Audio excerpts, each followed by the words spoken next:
So Elijah prays, and his servant receives supernatural ability to see that the armies of heaven were surrounding them. They look up, and next thing they know, man, they're surrounded by angelic forces. And I'm not going to go to that passage and read it to you because it's not my point. But I'm just using that point as a a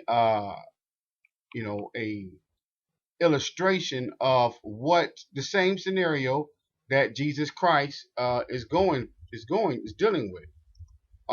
Dealing with a group of people who are blind, who are unable to see the presence of God and the very armies of God. Okay? So this is what Jesus Christ is trying to tell them. They're trying to tell Jesus, hey man, you know, you're making all these claims about you being a light. Who verified you? Jesus says, man, my Father, God the Father verifies me. And matter of fact, he's right here. He's right here next to me. Can't you see he's right here next to me performing these miracles on behalf of me? And can't you see that it would not be possible unless the Father was with me? But they couldn't see. They were blinded, just like all men became blind. All men who are not born again of the Spirit are blind to the reality of heaven. You are blind to the reality of the Father. And where you can actually get that passage is in 2 Kings chapter 6, verses 8 through 23. Okay, that's where that whole scene that God gave supernatural ability to Elisha's servant. Oh, and he was able to see the armies of heaven surrounding them. Okay, so now back to the text we're dealing with. Back to John chapter 8. Okay, uh, again, Jesus is speaking with these people. He says, well, they say, where is your father? Verse 19. These are the Pharisees, the religious crowd, saying, where is your father? Jesus answered, since you don't know who I am, you don't know who my father is. If you knew me, you would also know my father. Jesus made these statements while he was teaching in the section of the temple known as the treasury, but was not arrested because it was not his time. His time has not yet come. Okay, so we can see right here, okay, that there is the statement of Jesus Christ letting them know, hey, I am the light, I am the truth. Light and truth are synonymous throughout the Bible. All throughout the Bible, light and truth are synonymous. They run parallel. If you have light, you have truth. If you're in darkness, you're in lie. Darkness, lies, and sin are all the same. And Jesus says that I've come to bring you into the light, bring you into the truth. And here they are having to recognize that they are in the darkness because they do not have the true light, which only the Messiah was able to give. Now, let's go down. Let's go down to where we see more specifically how Jesus Christ starts this whole conflict between truth and the lie. Now, verse 31, John chapter 8, verse 31, follow with me. He says, Jesus said to the people, okay, John 8, 31. Jesus said to the people who believed in him, you are truly my disciples if you remain faithful to my teachings, and you will know the truth, and the truth will set you free. Now, how many times is Jesus making these references to the truth? Someone has to finally click and say, wait a minute. It's something about truth and it's something about lies. Now, in this context, let's read again. He says this, pay close attention. He says, you are truly my disciples if you remain faithful to my teachings. You will know the truth and the truth will set you free. Notice the set you free. The bondage of darkness or the bondage of lies can only be broken by the truth and by following Jesus Christ, following his teachings, his Torah. Now they had a Torah, they had the Torah of Moses. The word Torah means teachings. They had the Torah of Moses, but the Torah of Moses did not set them free because the ransom for one had to be paid by the Messiah, by the sinless Lamb, by the blood of Jesus Christ. The ransom had to be paid. So the ransom was paid by the Messiah, Yeshua. The ransom was paid, and now his teachings, okay, are going to bring us into truth because we still are in the world and we still are in the flesh and we still are susceptible to the darkness and the lies. So it's following Christ and it's obeying his teachings that's going to keep the light and keep us out of the darkness. That goes for Christians. You got to keep following Christ. You got to keep reading his word, digesting his word to be free or to not fall into darkness. So we'll go back 32. And you will know the truth, and the truth will set you free. You will know, you will recognize the truth. You'll recognize, oh, that's the truth, and it will free you from the lie. Verse 33. But we are descendants of Abraham, they said. We have never been slaves to anyone. What do you mean you will be set free? It's almost like in modern terms, uh, somebody calling a white American a slave. Somebody like saying calling white people, calling Caucasian people slaves, and immediately, you know, a white person would probably say, "I'm not a slave. Wait a minute, you calling? I'm not. My ancestors didn't come from Africa. What do you mean you call me a slave?" They would be offended by that. They would reject the notion that they are slaves now, or were slaves at one point in time. Unlike if you were to make that comment to like an African American, you mentioned slavery to them, they would be like, yeah, my great great grandfather was a slave or whatever.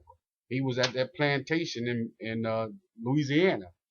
So just to kind of paint a picture so you can see what's going on here, they're like shocked at Jesus Christ insinuating that they are slaves and having a need to be set free. Because he says, if you follow my teachings, if you remain faithful to my teachings, this version says, you will know the truth, and the truth will set you free. So they say, we've never been slaves to anyone. What do you mean set free?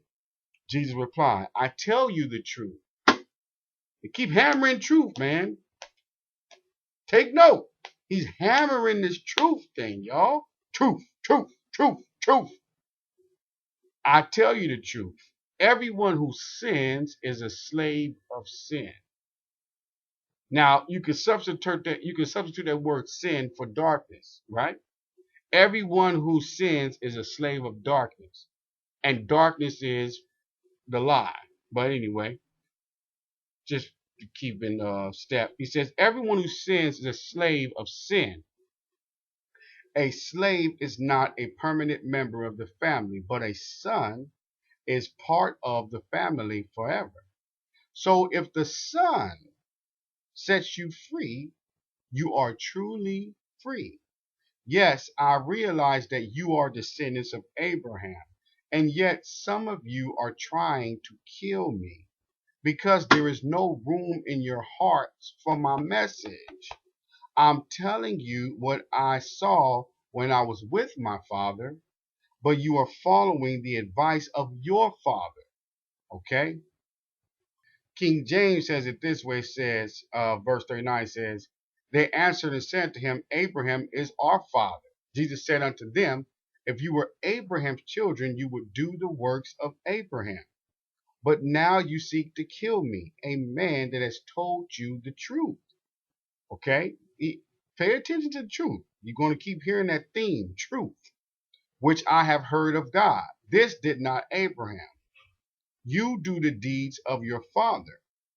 Then said they to him, We are not born of fornication.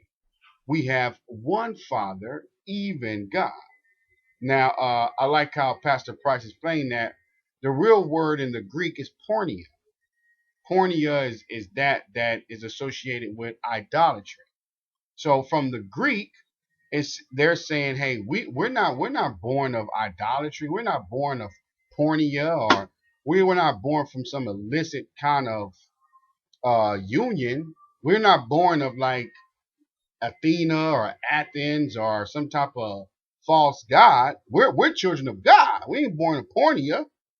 Like it says, Jesus said this to them, and they said, we have one Father, even God. So reason why they say we're not born of porneia, and then they say we have one Father, even God, is let you know that God's our Father, and we're not born from the porneia, the fornication with the illicit gods. That would be the fallen angels, right?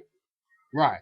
Jesus said unto them, If God were your Father, you would love me, for I proceeded forth and came from God. Neither came I of myself, but he sent me. Why do you not understand my speech? Even because you cannot hear my word. So Jesus is puzzled. Why? Okay, you claim to be of God. God is the truth, and in him is no lie. God is light. In him is no darkness. So okay, if we're both of God, because I know I'm from God. I know this is Jesus. Jesus says, I know I'm from God. I came from God. I'm from the truth. Okay. You say that you're not born of the fornication, the porneia. You say you are not born of the fallen angels or the fallen ones. Okay, well then why can't you hear my words? What's the breakdown? What's the breakdown of communication that we have here? What's the breakdown? Abraham could hear me. Abraham recognized the truth. Abraham heard and followed. And let me add this: Abraham didn't have the scriptures. Abraham didn't have the Torah. Abraham did not have the 5 books of Moses. Abraham did not have the Bible. He had no Bible, but he had an ability to hear truth and to recognize truth. So when God spoke to Abraham and told Abraham, Get thee out of thy country, go unto the land, and I will show you, he immediately moved and obeyed, hearing something that he knew was true.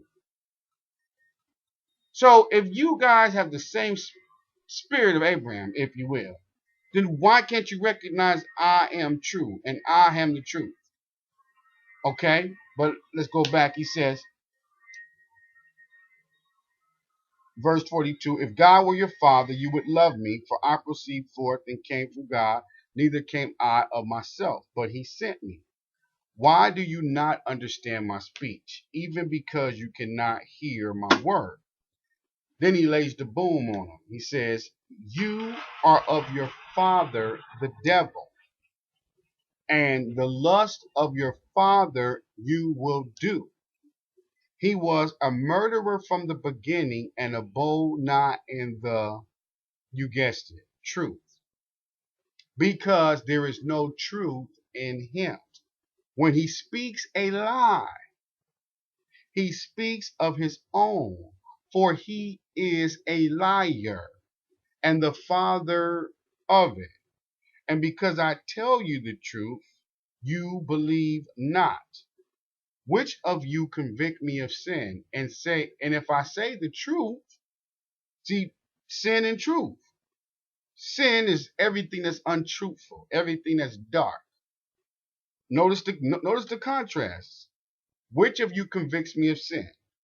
And if I say the truth, why do you not believe me? He that is of God hears my words. You therefore hear them not, because you are not of God.